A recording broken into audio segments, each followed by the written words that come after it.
Sok szeretettel köszöntöm itt ifjú Báró Cseke László urat, a www.vulkánpanorama.eu online nevében.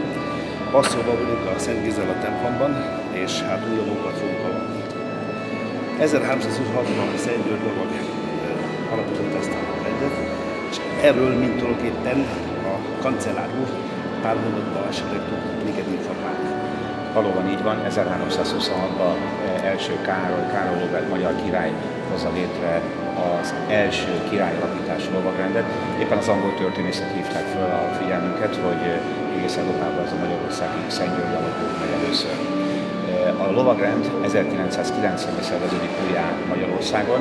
Először a magyarországi megyékben építik ki a szervezetét, majd nem sokkal később az elcsatolt területeken, Felvidéken, Kárpátalján, Délvidéken, Erdélyben és Burgenlandban, Őrvidéken jelenik meg, és ebben egy időben indul meg a nyugat-európai prioritátusoknak, nagyprioritátusoknak a kiépítése.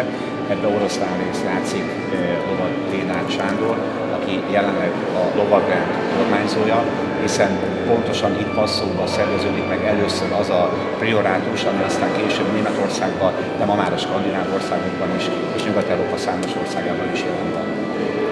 Tulajdonképpen a szférában nevelkedett, ezért az édesapjától vette át ezt a stafétabotot. Édesapjának ez az egész Szent György lovagrend nagyon sokat köszönhet. Ebből a bizonyos hagyományokból sikerült valamit szinten tartani, vagy esetleg fejleszteni. 1990-ben együtt szerveztük újjá, tehát 10 ember volt, aki akkor úgy érezte, hogy szükség van arra, hogy amikor megszűnik Magyarországon a kommunista diktatúra, és lehetett már ismételt a lovagrendeket bejegyeztetni, hogy mennyire fontos ez, hogy ez az első királylapítású lovagrend pont Visegrádon bejegyzése kerül.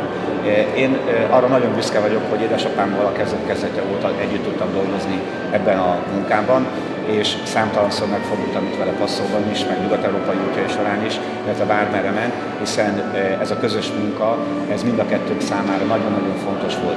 Az, hogy ők most már nincs velünk, ez egy óriási veszteség a lovagrendnek, nagyon nehéz őt pótolni, gyakorlatilag pótolhatatlan, de azt gondolom, hogy pont az ő példája, és pont az az értékrend, amit ő képviselt, az mindnyájunk számára egy biztos fogóckodót jelent, hogy hogyan tovább. Igen.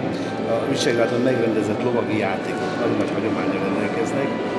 Ezen belül tud-e valami útcsiklandozó információt, vagy érdekességet, vagy valami olyasmi dolgot mondani, ami esetleg az érdeklődőknek az érdeklődését felkelti.